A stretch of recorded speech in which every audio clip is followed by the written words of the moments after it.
Okay. Hello everyone. This is Mir Mohammed Omayer from Chittagong Medical College. Thank you everyone, and especially to Cancer Awareness Foundation of Bangladesh for giving me the floor. I will talk about delay in cancer care, how it harms, and what is the situation in about delay in cancer care continuum, especially in Bangladesh. First, let me tell you the story behind it. Right. So. I wanted to witness a Whipple's procedure out of my own interest in my general surgery OT.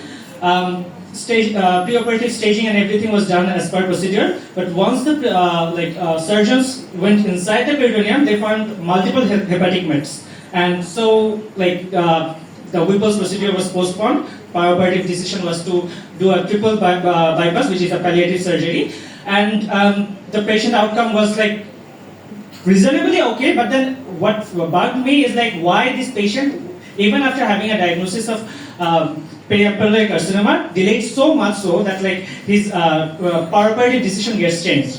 From that, me and my team wanted to figure out.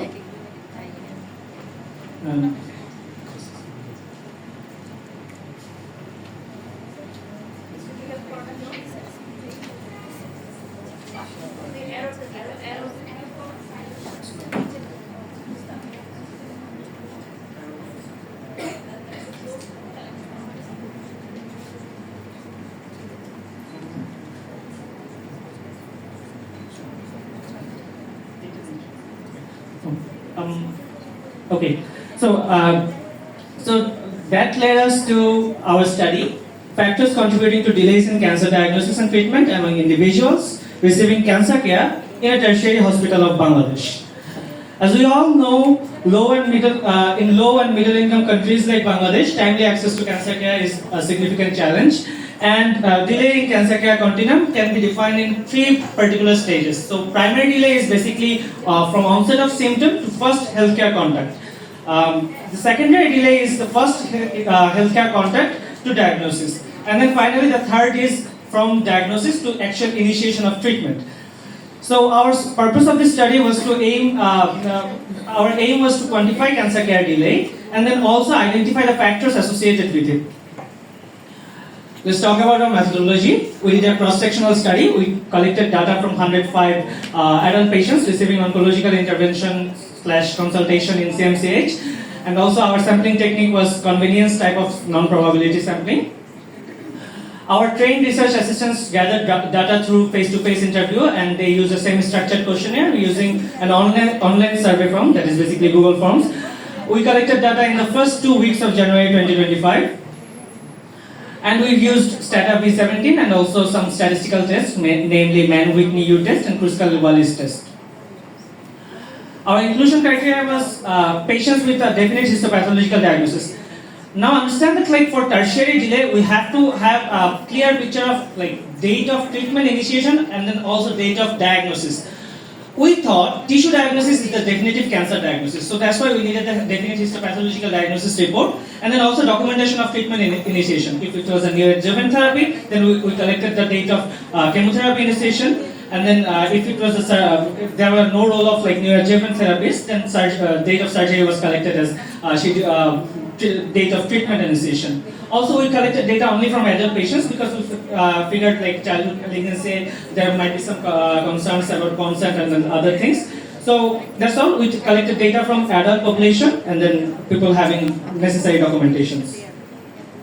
Let's talk about our results. Predominant socio-demographic characteristics of our population showed that the mean age was 47.8 plus minus 13.2 years. Male and female was almost equal, with female being slightly higher. Family structure was mostly nuclear, being 71%. Our socio-demographic characteristic of our population also states that residence was mostly rural, being almost 81%. Education was up to the level of primary, also 80%. And lower socioeconomic class was the most sufferers, at least as far as our study was concerned. We found breast cancer to be most prevalent, 25.71%, and then also colorectal and other gastrointestinal carcinoma being at 25%. Head and neck cancer constituted around 20%, and then there were other cancers as well. So here comes our delays. Our primary delay stood at almost 40 days, median primary delay. Now we acknowledge that this is almost approximate because often patients cannot necessarily say like when their symptoms began, right? This is a vague recollection from their memory. So still, this particular recall bias exists. However, attempt you want to you take, right? Because it happens almost like say 1 or 2 years back. They cannot necessarily say on this particular day I noticed my symptoms. So we acknowledge that this may be an approximate primary delay.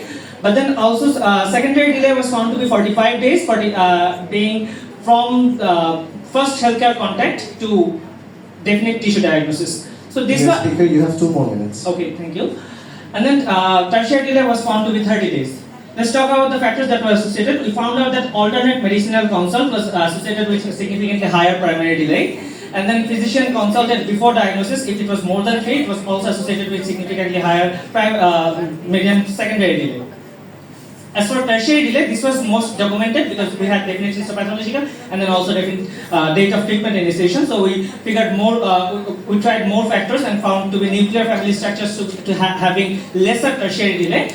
Physician consulted after diagnosis meant more tertiary delay, and then if patient was an earning member, we thought that could be something significant, but we did not find something like that. We tried about different factors and found financial factors and social factors to be contributing to a higher tertiary delay. We concluded that financial constraints, inadequate healthcare access, and poor treatment-seeking behavior amount to substantial delay in cancer care. So we need to enhance cancer health literacy, streamline referral processes, and provide financial aid if necessary. Our key insights was we found no patients having health insurance, so that's something to work on probably because patients having high out-of-pocket expense. We figured less use of immunohistochemistry, so also the trend of alternative medicine and stigma about female reproductive cancer was noteworthy. We think that study would be better if we did it in community setting, but then we had some logistics deficiencies, so we had to do it in our medical college hospital. This is our references. We acknowledge our department of gynecology and then the data collectors. And this is my team. Me, Muhammad Omayer, standing before you. Mazamil Sumahi and Shafi Ahmed. All of us are from Chittagong Medical College. Thank you, everyone.